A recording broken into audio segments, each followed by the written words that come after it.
Good afternoon, everyone, and welcome to our 25th community conversation addressing planning, response, and operations in the time of COVID-19.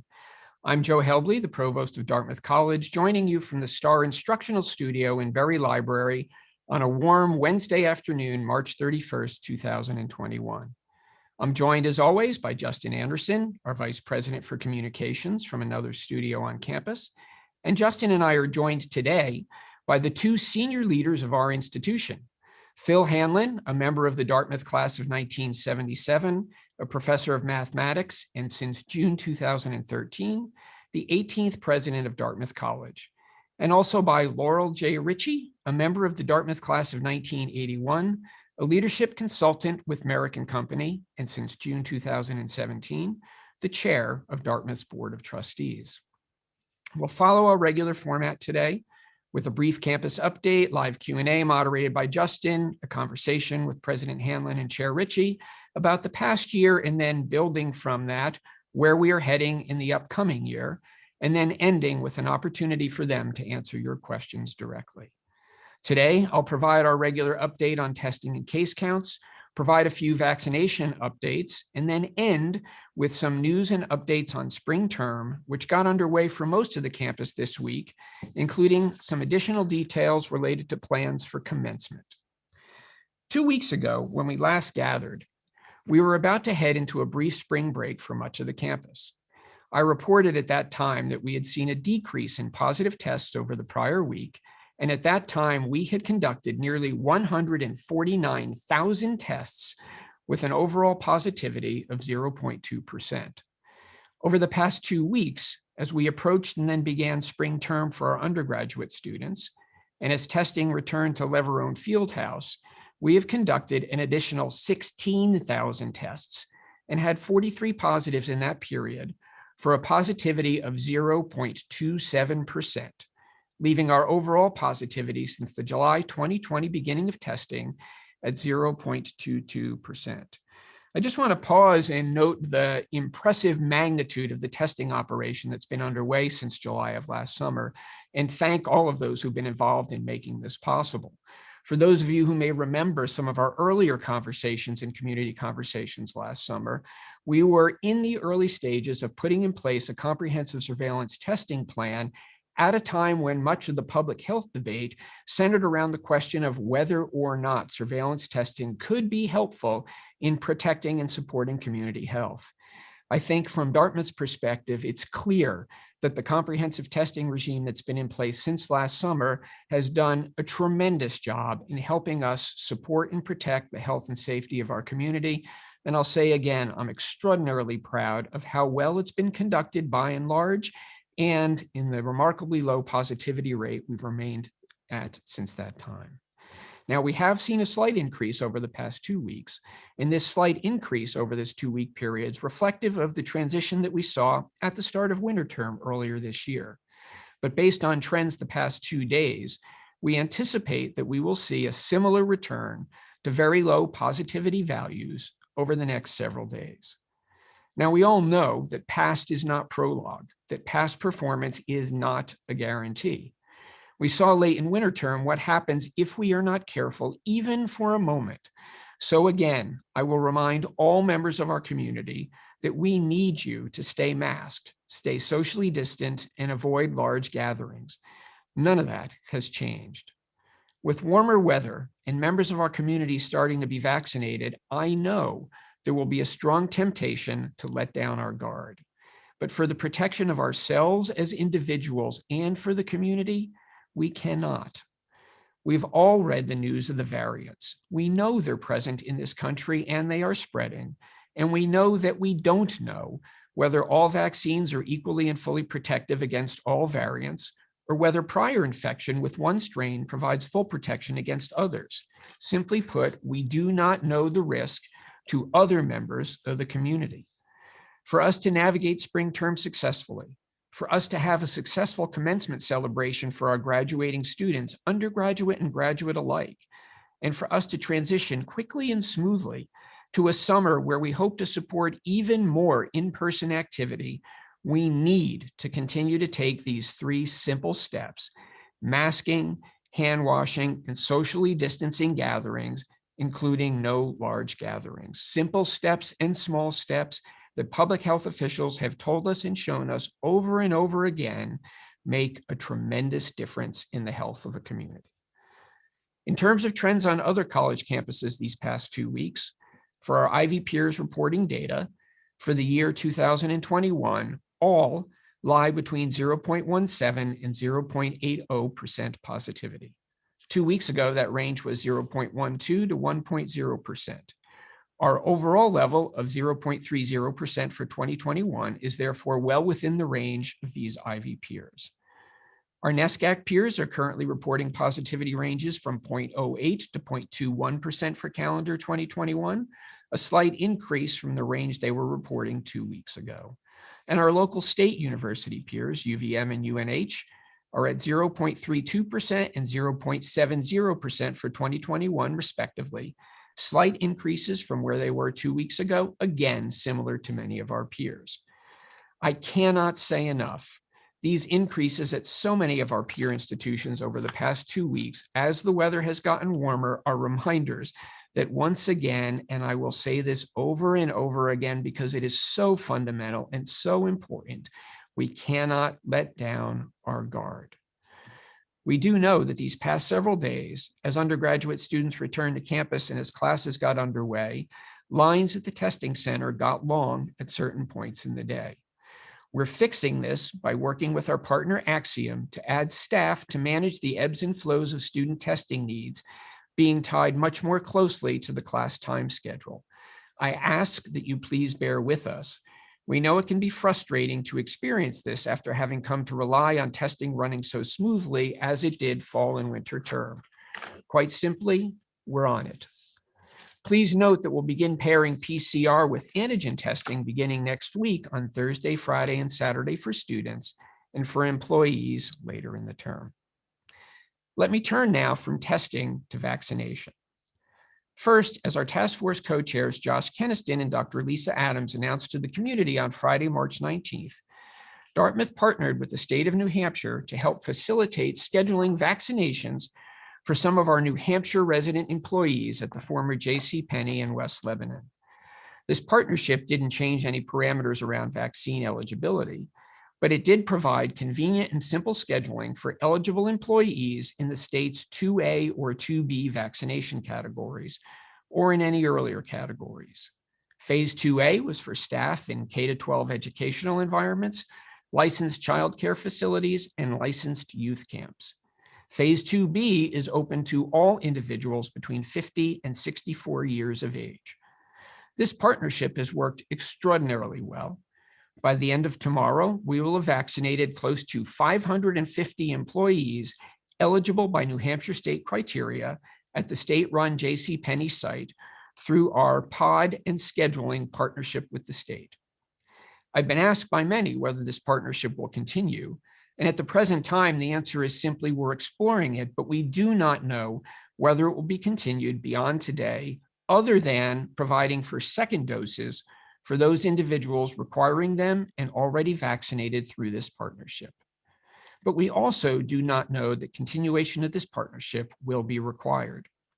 As many of you saw in last Friday's COVID task force email from our co-chairs, New Hampshire and Vermont will open up COVID-19 vaccination appointments to all state residents 16 years and older on April 2nd in New Hampshire and April 19th in Vermont.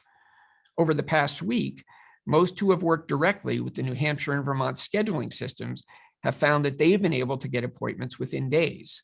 That was my own experience as well.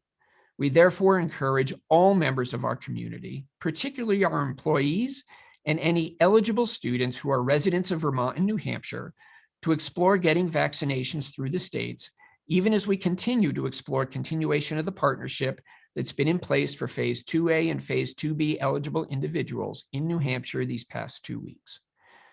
We know that beyond what I've just mentioned, some of you still have questions regarding when and where you may receive a vaccination. And in particular, we've gotten many questions from parents and students asking what steps are being taken to help students get vaccinated.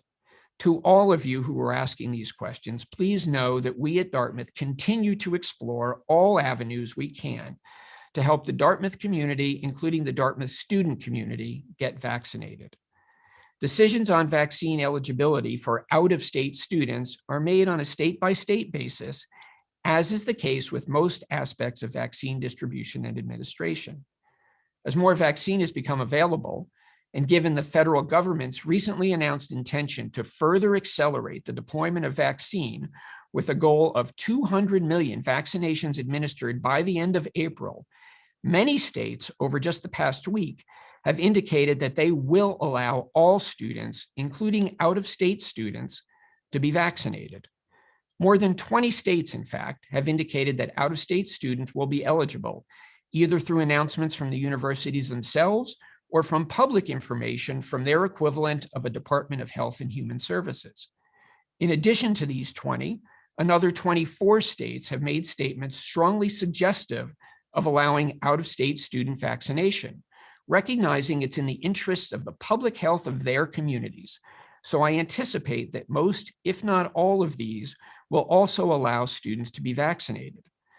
I was therefore surprised last week to see New Hampshire become one of only 2 states in the country to announce that out-of-state students would not be eligible at this time and that they should risk travel to return home for vaccination, particularly, as I said, as at least 20 other states, and likely more than 40, are willing to vaccinate students hailing from New Hampshire. Dartmouth, along with other groups such as the New Hampshire College and University Council, have reached out to the governor's office for discussions around a time frame for eligibility for out-of-state students, particularly to ask whether the recent announcements of an expected increase in vaccine supply might make it possible for students studying in New Hampshire to be eligible soon, enabling them to receive both doses of a 2-dose vaccine early enough to develop full immunity before needing to travel across New Hampshire and then home at the end of the term. In terms of spring term itself, with undergraduate Guarini and Thayer classes underway this week and graduate research and Tuck and Geisel classes and rotations continuing, and with the weather improving, to our students, I look forward to seeing more of you, as always, masked and socially distanced, but out and about on campus. There have been questions about opportunities for outdoor events this term, including Green Key, a college tradition and a hallmark of our New England spring. The opportunity to be outdoors and spend time with one another around live music, barbecues, and socials is so important to so many in this community after a long winter. But unfortunately and sadly, it does not fit with our COVID guidelines. But our colleagues in student affairs will be working with students to identify social opportunities we can support this year.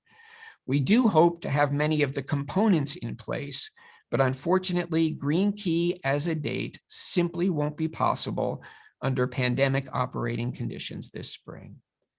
However, as I have announced previously, following on the high levels of participation in our outdoor winter term activities, similar plans are in place for spring, including tents for outdoor socially distanced gatherings, a 9-hole disc golf course, electronic assist bicycles, boat rentals at Ledyard, guided hiking, and many more, with some of these activities expected to begin opening as early as next week. Finally, before I conclude, let me turn to the celebration that traditionally marks the true end of spring term, that is commencement.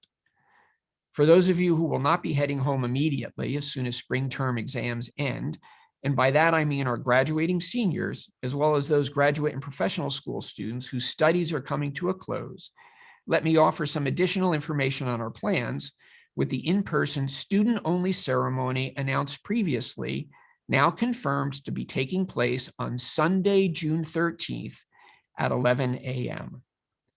This ceremony, for all graduating undergraduates and graduate and professional students, will be held on Memorial Field rather than on the green to help support the flow of those entering and exiting the football stadium and to help support doing so in a way that is consistent with policies supportive of community health that we anticipate being in force at that time.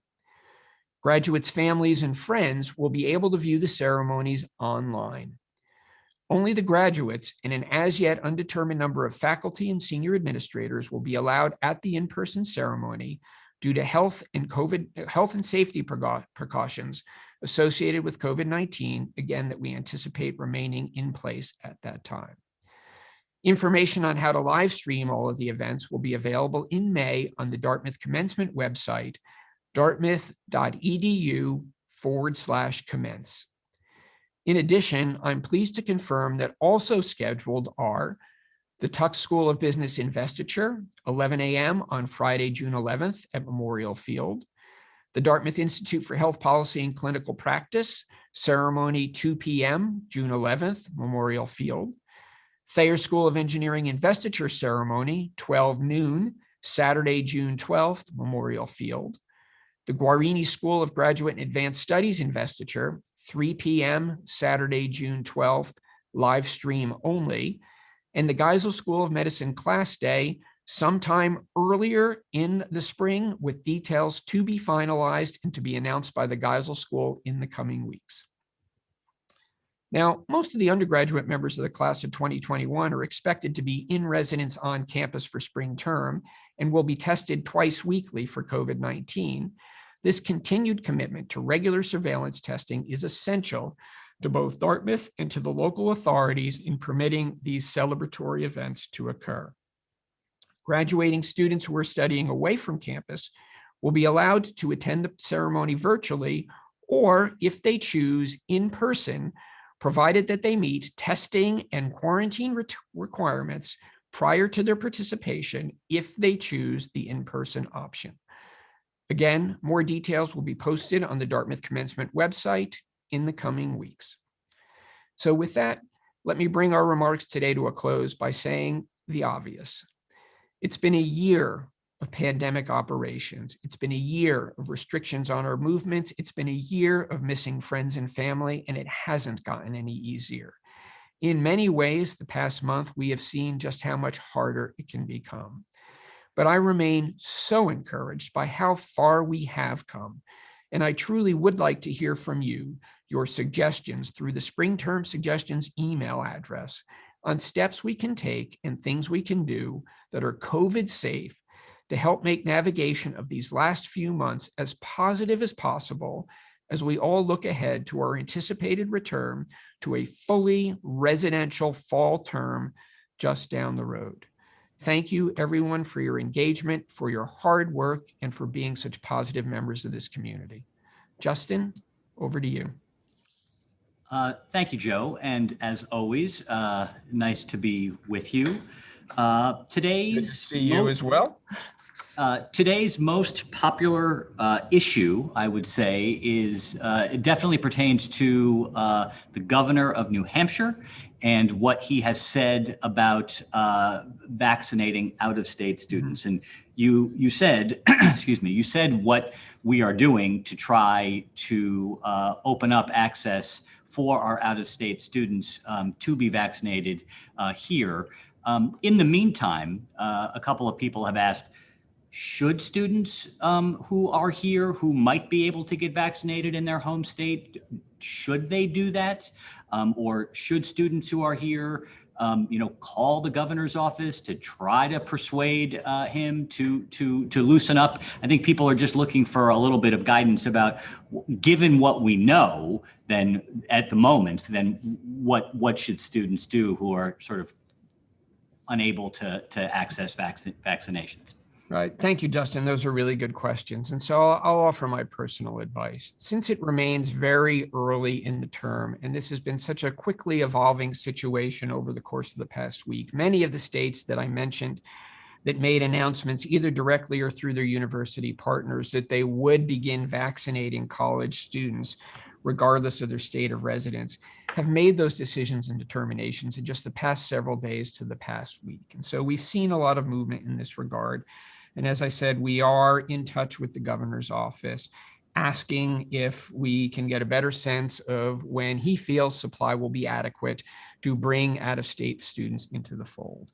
And so for that reason, for the next week or two, I would actually strongly advise students incurring the risk associated with travel by seeking an exemption to our travel policy, requesting to travel home to get the vaccine. Once you do that, you're committed to returning home to get the second dose. Please give it a week or two to enable us to continue these conversations and see if we can reach a point where it will be possible within the state of New Hampshire. If it looks as if we're not making progress on that front, then we need to think about the pros and cons of students traveling and the risk that incurs versus availability of vaccine in other states.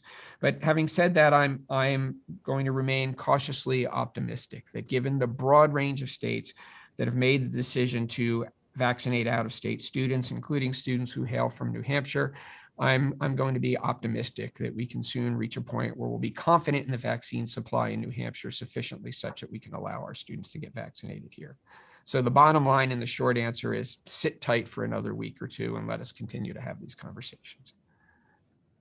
Joe, another question that I think sort of is premised on that optimism that you just expressed that I share. The questioner asks whether or not when everyone is vaccinated, or I guess everyone who wants to be vaccinated has access to vaccine, gets the vaccine, will that necessarily lead to a new set of protocols? In other words, once we're all vaccinated, do the rules change? I expect so. So by fall, will rules change? Yes. Do I anticipate rules changing over the course of spring term? Likely not. It's not a definite no, Justin, but likely not, just because of the rate of progression of vaccination.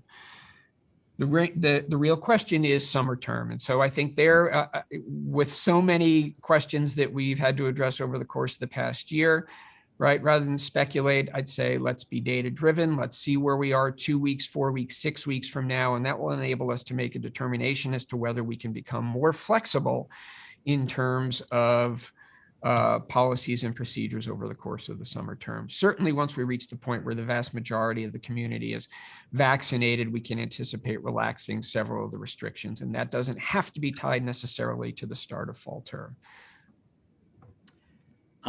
So I think that you may have just answered this question, but I'm just going to put a finer point on it because a lot of people are asking about, will there be changes in the summer because of X? Basically, can we say now, what summer will look like given what we think the progression will be? Will there be classes in person this summer? Will there be trips at the end of the summer for the incoming classes? Does what you just said pretty much apply, that we're going to have to wait until we get closer and have more data in order to make an informed decision? So yes, we need to wait until we have more data to make an informed decision. But I think Justin and I can sketch out a continuum with a fair amount of confidence in things evolving in this way. Spring term, we are largely going to be operating according to current protocols. Things may change late in the term, but that's what I anticipate based on rate of vaccination progression and also case counts locally and across the country. Fall term, we anticipate being fully residential, open, and operational. Masking will likely still be required, but I'm expecting full campus occupancy, full density, classes and labs being offered in person. So what does that mean in terms of summer?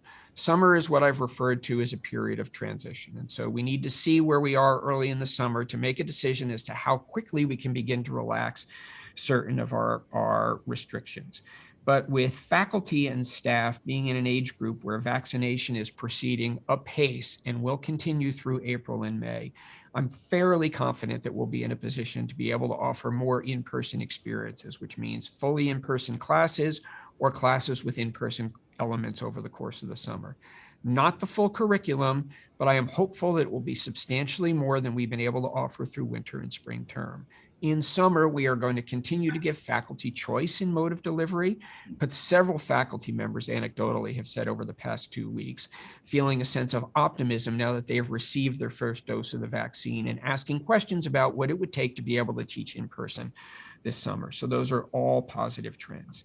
In terms of the events that take place in August and early September as we move towards the start of the fall term, so the first year student enrichment program, FICEP, orientation, or trips, We are working hard to put in place elements that would be in-person elements associated with these trips. Does that mean trips will happen exactly as they have in the past? Well, maybe we need to think about the Moosilauke Lodge elements of it a little bit differently, depending upon where we are at that point in time. But the teams who are working on this are engaged in planning that assumes that many elements of these traditions and of these important arrival events will in fact be in person in the fall. So there too, I'm optimistic.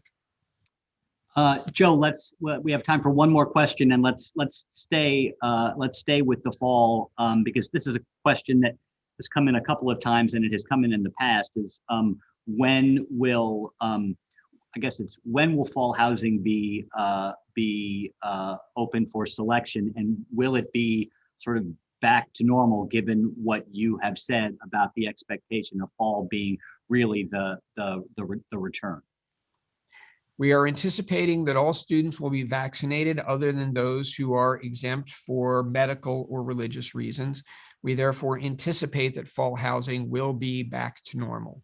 When will we make a final decision on allocation of housing? That's a question actually I can't answer, Justin. That's a question best put to the student affairs team and the dean of the college, Catherine Lively, but I also know that no final decisions have been made there. That's something they're still discussing and are working through and will be working through over the course of the next, I would say, 4 to 8 weeks as we prepare for fall term opening. So more to follow around fall term and fall term planning, but things are definitely moving in a direction towards expectations of vaccination across the board, and therefore fully residential, fully densified residential housing operation.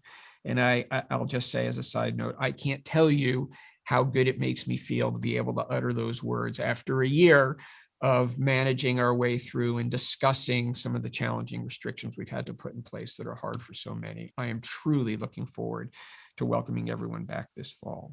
So with that, let me turn to 2 other people who I know are very much looking forward to a return to normal operations and having students back in full force on campus this fall, graduate and undergraduate alike. Chair of the Board of Trustees, Laurel Ritchie, and Professor of Mathematics and President of Dartmouth College, Phil Hanlon. Laurel, Phil, great to see you, and thanks so much for joining us today. Absolutely, Joe. Thank you. Thanks for having us. Wonderful always to have the 2 of you. So let me start by, I'm going to ask each of you just a few questions, and then I'm going to make sure we allow plenty of time to open it to our audience and give them a chance to ask you questions directly. I actually want to change topics a little bit, Phil, starting with you, and touch on something we've discussed in prior community conversations, but I didn't address at all today in my remarks, saving them for you, and those are questions about budget. And before I get into some of the more specific questions, I'd just like to ask you about some of the changes that have been made in the way Dartmouth manages its institutional budget that have in fact turned out to be very important in our weathering the financial impact of COVID on our operations this past year. You may not remember, but I certainly do, our very first conversation sitting in my office when I was dean at the Thayer School, and you're stressing the importance from the beginning of Dartmouth taking steps to broadly address the rapidly increasing cost of higher education. And the result of that focus that you brought to this institution and the strong will to get it done is that the rate of tuition growth these past 7 years has been the lowest since the 1950s, as an example. And so let me just ask you about that. Why did you focus on this as an important first step? And how did you think about accomplishing tuition restraint, given what we've seen all across higher ed for the past 50 years? Thanks, Joe. Really important question. And before I get to it, however, I do want to thank you especially for your incredible stewardship of campus operations over the last really tumultuous year. So thank you. We all owe you a debt. Thank you. So as you point out, the high cost of attendance, it's a challenge for all of higher education. The sticker price for cost of attendance has grown at something like 2.5% above the rate of inflation for 40 years in a row. And the result is that the cost of attendance now at private colleges like Dartmouth and the cost for non-residents at public universities in many cases now exceeds the median household income in this country. And so clearly this is an unsustainable model. Let me start by, to answer your question, talking about why has there been this 2.5% differential? Yeah. And about 1% of that can be attributed to need-based financial aid. And in my mind, that's justified. We charge those who can pay a bit more to help out those who can't. But that still means that net tuition net of financial aid, has risen about 1.5% faster than inflation. And what accounts for that? And in my mind, the number one thing that accounts for this that we have changed here at Dartmouth is the way we handle innovation and excellence. So a great university like Dartmouth, we must always be at the cutting edge. We've got to be pioneering new ways of teaching. We've got to be doing research at the frontiers of knowledge. We need new kinds of facilities to support these activities. And we need to make investments to bring outstanding faculty and students to our campus to engage in this work. And for these past 40 years, higher ed at large has mostly innovated through addition rather than substitution. So what I mean by that is rather than stopping lower priority activities and reallocating those funds to these cool and important new initiatives, universities have simply added the new initiative cost to their tuition and cost of attendance. And so upon arrival, to get to your question, I think one of the most important fundamental things I did was to ask every major unit, major meaning like Tuck in the Provost area, campus services, athletics, to identify every year 1.5% of their spend that they were going to stop doing and tell us how they were going to invest those funds in their most compelling new initiatives.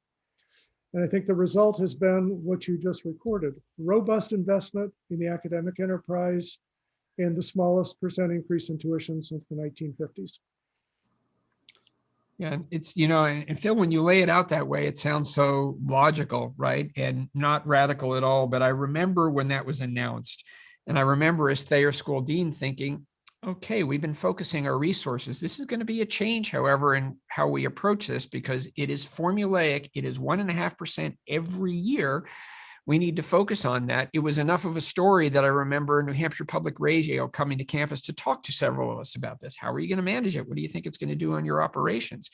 And at that time, it was a bit of an unknown, but I think that the outcome, the benefits to families in reduced rates of tuition increase, and our ability to focus our resources much more narrowly has been huge. And so thank you for bringing that fiscal discipline to us. So Laurel, I'd like to turn to you now with a question, and more from your perspective of one who has been in leadership positions for much of your career and seen a whole range of operations, not just higher ed. You advise leaders of major corporations in your current role. You've been in those positions yourself. You were a commissioner of a major professional sports league. Help me think about this past year of COVID and put it in context. So how does this compare to other external pressures you've seen? Organization, was this a walk in the park? How does this compare to what you've seen in other areas over the years of your career? Well, definitely not a walk in the park. And let me echo Phil's appreciation, Joe, for your leadership during this time. It has been critical to us, and you've done it with great energy and focus. So thank you for that. It sounds sort of cliche to say unprecedented, but it truly is. And when I think about it, in addition to Dartmouth's board, I serve on the board of a toy and entertainment company that's run by a Dartmouth grad, a live entertainment company that's also run by a Dartmouth grad, a childcare business, and a financial services business. So really broad and different businesses and categories and industries. And I think what differentiates this moment in time from any other that I've ever seen are three things. One, the immediacy of it. It hit us quickly, and we had to turn on a dime in order to respond. Sort of how pervasive it was. There literally was not a person or country or industry on the planet that wasn't affected by it. And then the third thing is the uncertainty. So we hear about the pandemic, it begins to roll out, and we're addressing the immediate needs and challenges, but we have no idea how long it's going to last. And information was coming and going, so we were trying to operate under shifting sand. So to me, the speed, the prevalence, and the uncertainty have just made this unlike any time I've ever seen. And even the moments of good news, Hasbro, for example, the toy sales was through the roof, right? All of a sudden, people were going back to Monopoly. But to think about how to make sure they could produce enough games, they produce them outside of the US, to get them to the US, and then to get them in consumers' hands when consumers aren't going into the stores. So I just think it was and remains unlike anything any of us have ever seen. Yeah, that's a really interesting point, and it's actually relevant even to those of us in higher ed. You can call them supply chain issues if you like. It's really unfair in a higher ed context. But when I think about how we suddenly, and all of higher ed, needed to pivot overnight to remote education, and then begin to think about our international students who were in countries literally spanning the entire globe. Synchronous or asynchronous education? How do you foster the discussion sessions that are so central to a Dartmouth education? What if there's internet censorship in their home country or bandwidth is really weak? How do we make the full educational experience available? Never mind things like engineering and science labs. So it was not just sending everyone home to work. It was a complete and fundamental disruption of our business model that made it interesting, certainly, and challenging in ways I think none of us could have anticipated a year and a half ago. So Phil, I want to turn back to you now with another budget question, and I want to drill down a little bit more specifically and ask about the endowment. When we've had some of these conversations earlier in the year, including one or two community conversations that you joined us for, or others where Rick Mills, our Executive Vice President for Finance and Administration, was here, we're asked many questions about using the endowment to mitigate operating losses. It's pointed out Dartmouth has a $6 billion endowment. You're incurring operating losses. Why don't you just draw on that to address the short term? How do you respond to those who ask why we couldn't simply do that to fill holes in the operating budget brought about by COVID? Great. Well, thanks for that question, Joe. And Laurel, I am so glad you didn't say this last year was been a walk in the park. So Joe, on the endowment question, annual predictable payout from the endowment plays a crucial role in maintaining Dartmouth's operations. So let me lay that out in this way. At this point, Dartmouth spends about $1.1 billion each year. Revenue generated by its activities, that is things like tuition, room and board, sponsored research funding, and federal grants, they generate about $750 million to cover these expenses. And so the remaining $350 million each year comes from about $50 million in annual fund from generous donors, and then $300 million in endowment payout. So that target endowment payout, the $300 million, that amounts to about 5% of the endowment value. And that 5% has been calibrated so that our average investment returns cover that endowment draw plus inflation. So put another way, even though we're paying out 5% of the endowment value to cover campus operations each year, the average investment return is able to cover that payout plus inflation so that the buying power of the endowment holds steady. The problem is if we reach into the endowment to cover this year's shortfalls, we reduce the payout in subsequent years. And so we take away support from future generations. And so just to give you a sort of, for instance, suppose that we had said in this COVID year, we were going to pull $100 million out of our endowment to cover the shortfall. Every year going forward, forever, we would lose $5 million a year in our operating budget in inflation adjusted dollars. Right. And so therefore, to maintain the strength of Dartmouth over the long term and to be equitable to future generations of Dartmouth students, faculty, and staff, we need to deal with current day financial shortfalls through adjustments to our operating budget rather than tapping the endowment. Right. Thanks. So So Phil, in that context, and if I may, let me ask you a follow-up question that's I'm sure on the minds of many members of our community. So this morning, we announced through your office the establishment of an infrastructure renewal fund that was approved by the board at the meeting earlier this month, earlier in March. And that's structured a little bit differently in that it's designed to address long-term lack of investment in backbone infrastructure that's needed to make the campus operate and support the academic mission of the institution, the teaching and learning and research of our students and faculty and staff community. And so how is that different? What can you tell us about how we think about the creation of this infrastructure renewal fund and why that is an area where it is appropriate to take a supplemental draw from the endowment to address these long-standing challenges that we faced budgetarily? Right. Thanks, Joe.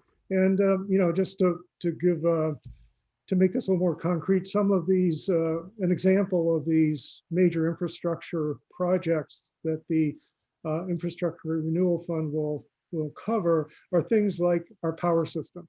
So changing from our deteriorating seam tunnels to hot water delivery of power and a new power source for our power plant. So according to the argument I just gave, this infrastructure renewal fund will in fact impose a cost on future generations through endowment payouts that are lower than they would have been without the IRF, the Infrastructure Renewal Fund.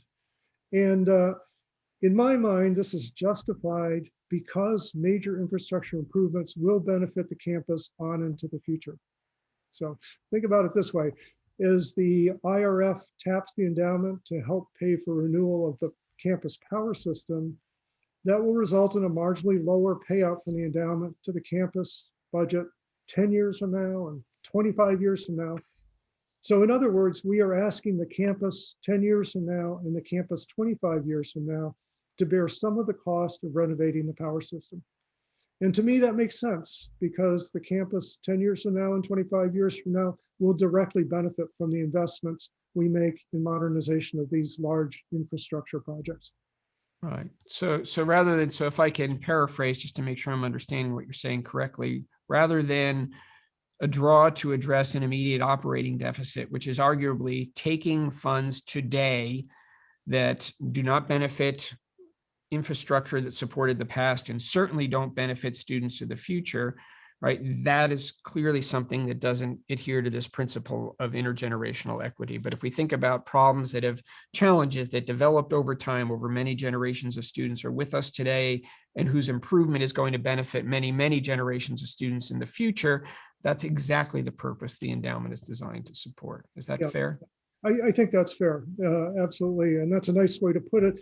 And in fact, thinking about it a different way, it would actually be inappropriate to ask the campus of today to bear the entire cost of renovating a major infrastructure, which will benefit future generations to come. Right. Thank you, Phil. Thank you. So Laurel, let me turn to you with a last question before we open it up to our outside audience and turn it over to Justin. You have been a member of the board for 9 years. You've been the chair for the past 4. You've been the chair through a COVID year that's one of the most challenging, I think, clearly, that we've ever had to navigate as an institution. Are there any particular lessons learned that you'd like to pass on, either from your time as a board member or your time as chair to your successor as chair, that might help us be better prepared should a crisis of this magnitude, or maybe even a slightly smaller crisis, find its way to us in the next several years? What advice do you have for the new chair? Well, the first thing I would say is Liz Lempress will be assume the role of chair of the board in June, and we are, as an institution, going to be in great hands. So that's one piece. I feel like she's been on the board of trustees. She's been on the advisory board for Thayer, and she's just going to be wonderful. That said, I would offer a couple of thoughts of things that I think helped us through this crisis.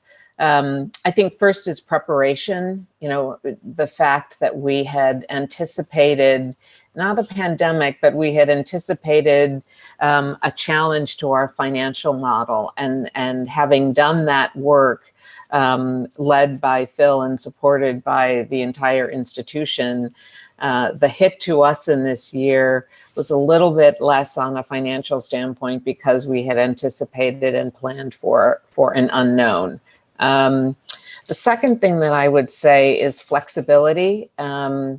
That, you know, the best laid plans, you have to be willing to abandon them when new information, new data comes in, and to be responsive to ever-changing set of circumstances. Communication is critical. So the fact that we stood up these community conversations because we knew that as time rolled on, and we had to maintain that degree of flexibility, that communication was going to be really important. So, and maybe that's my marketing background, I don't know, but I think it is impossible to over communicate, and to communicate with transparency and with empathy. So I think that's important. And then the last thing that I would say is I was really both proud of and grateful for the diversity of our board as we had, you know, as we sort of went into this unprecedented time.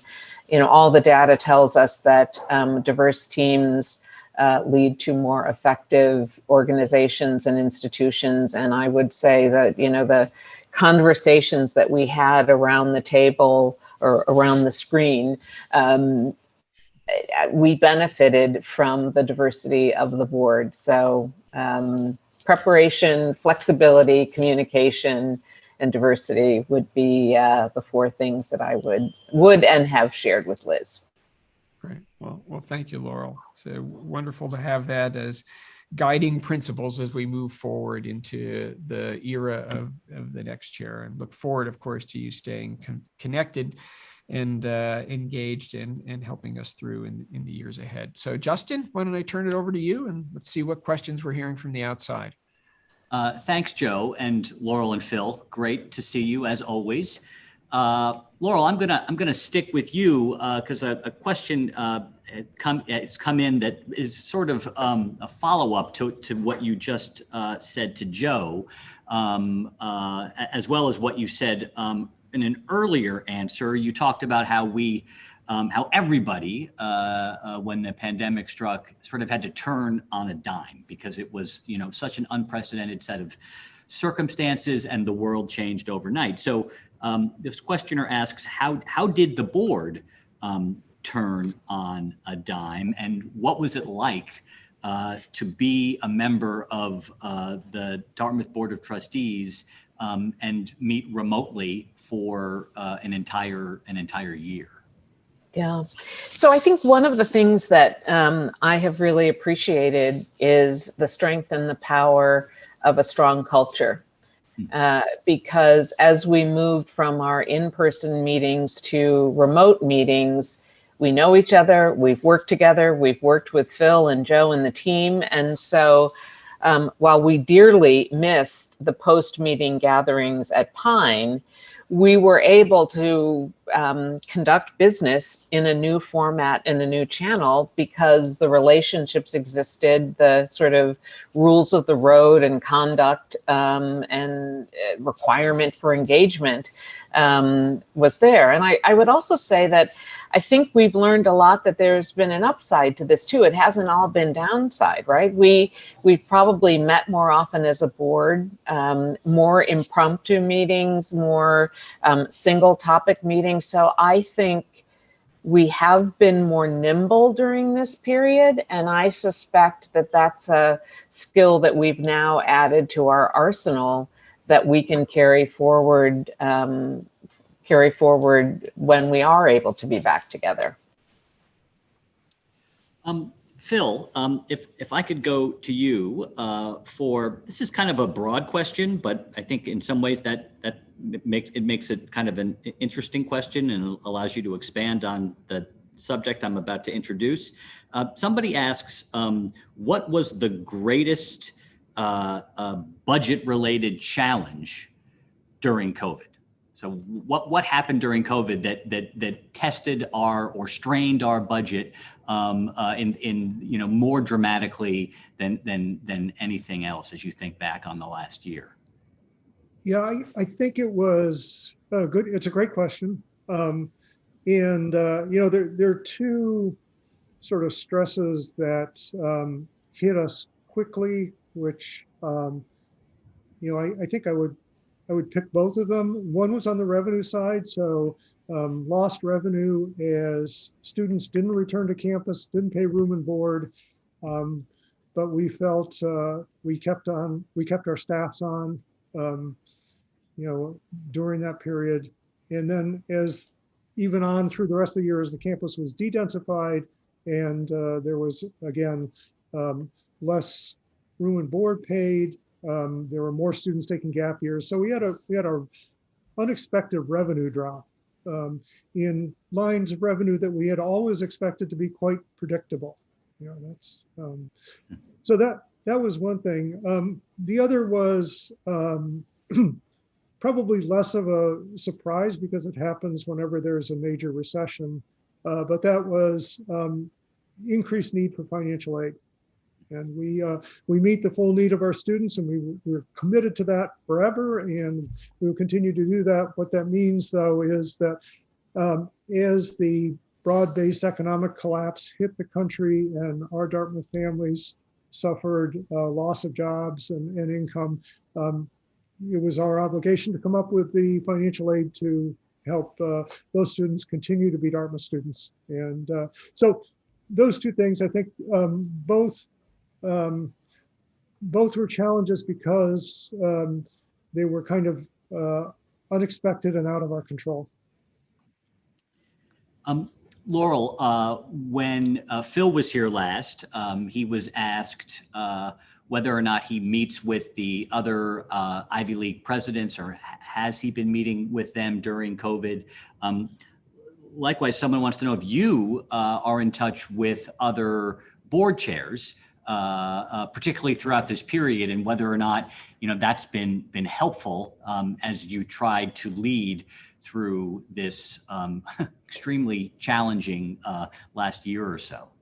Yeah, so there's a group of Ivy Plus chairs who get together, and prior to COVID, we had an annual meeting in person, and we would visit different campuses and sort of come together and share experiences, but also learn something new from each other.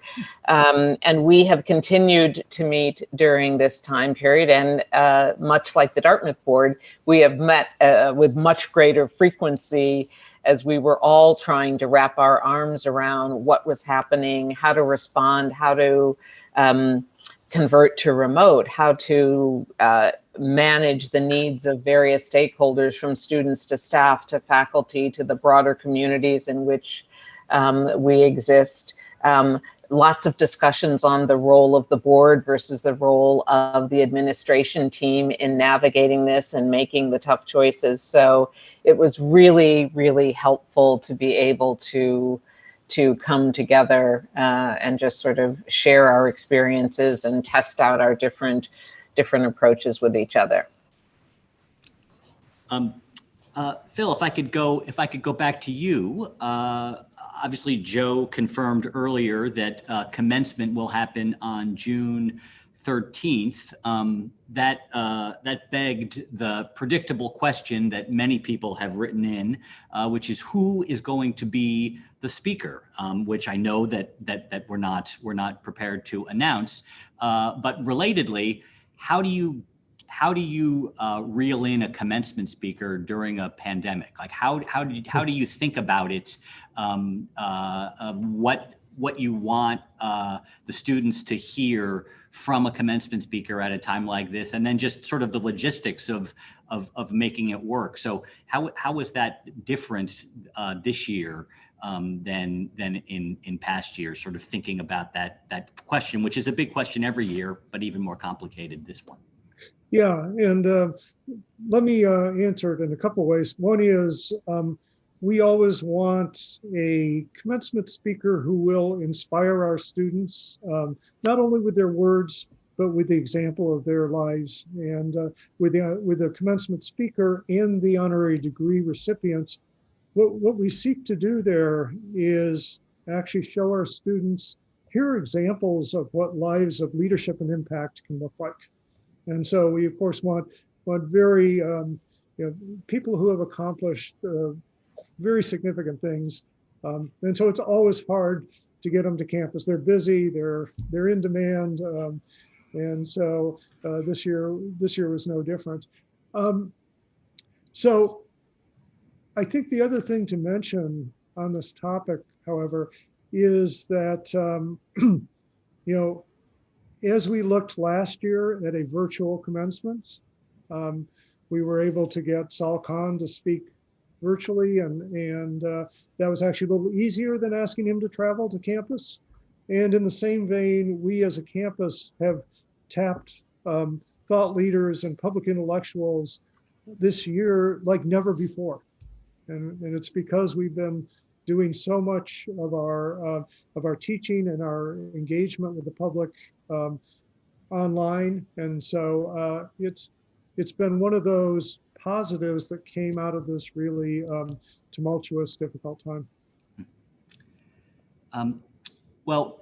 We have time for one more question, and I'm gonna let Laurel have that one. And Laurel, let me just say here that that I know that your term as chair is winding down, and it's been a great pleasure to work with you so closely. And I can't believe that there will soon come a time when you are not Dartmouth's board chair. It's going to be quite a change. We've all grown accustomed to your leadership and your advice and your willingness always to jump in and do whatever is asked. So I guess sort of thinking about that, I'm curious what you've learned as board chair over the last 4 years that you would like to then sort of convey to us for how we should think about moving forward. Well, it goes without saying that this has been beyond a pleasure. It has been an honor. And my sister said to me the other night, you've done lots of really interesting in your careers, but it's very clear to me that nothing has brought you more joy than chairing Dartmouth's board. And she is absolutely right. It has been just a great gift and an honor and a pleasure and the highlight of my career and maybe even my life. So what have I learned? I've learned that you got to aim high. You know, I think of some of the early conversations, Phil, that we had about the Call to Lead campaign and how ambitious could we be in our aspirations for Dartmouth. And we aimed high, and we aimed high to the point where we were beyond nervous. And now I believe that we are going to not only meet, but exceed those aspirations. So I've learned the power of aiming high. I've learned about leaning into your strengths, and Justin, you will have great empathy for this, but you know, when we were thinking about the branding work and helping people with messaging about Dartmouth, we set the goal of wanting to get rid of the apologizing, right? Like, why are we describing Dartmouth as 2 hours from Boston and 5 hours from New York City? No, we are right in the middle of the mountains and the Connecticut River, and that's exactly where we should be, and we're going to be really proud of that. And if that's not what you're looking for in a experience, a learning experience, we'll give you the whole list of places to look. But if we are what you want, and if you value the outdoors and you find Hanover to be magical, then we're the place for you. And I think I've learned to embrace change, you know, particularly in this last year. You know, I often think that if we were taking on the task of thinking about remote learning and what it would look like, we probably, not just Dartmouth, but every institution I'm involved with, it would have been 3 different task forces and 4 different pilots and a pilot and then an assessment and then a review and an adjustment, and it would have been a 6-year process easily. and we had to turn on a dime. And while we are all looking forward to getting back together, I think we've learned that we can respond, we can adapt quickly, and that maybe the new model that's lurking around the corner, maybe there's a lot of merit to it. So we will never lose what is so special to Dartmouth and our DNA, but I just hope that we continue to charge forward, and we'll bring all the good stuff with us, but we should keep charging forward. Thank you for that, Laurel. Charge forward. That sounds good. Joe, with that, I'm going to say thank you to Laurel and thank you for Phil, and toss it back to you.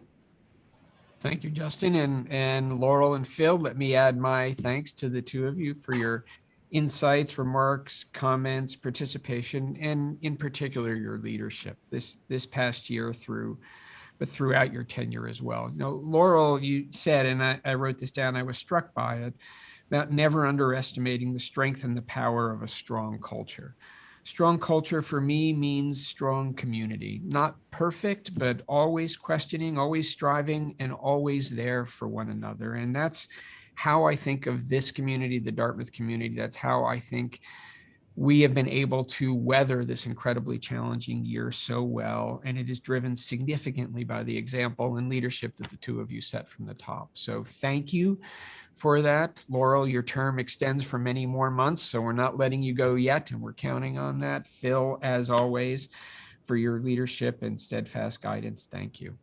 And thanks to everyone for joining us today. Stay well, be healthy, enjoy the slow arrival of spring, stay masked and socially distanced, and we look forward to seeing you again at our next community conversation in 2 weeks. Take care.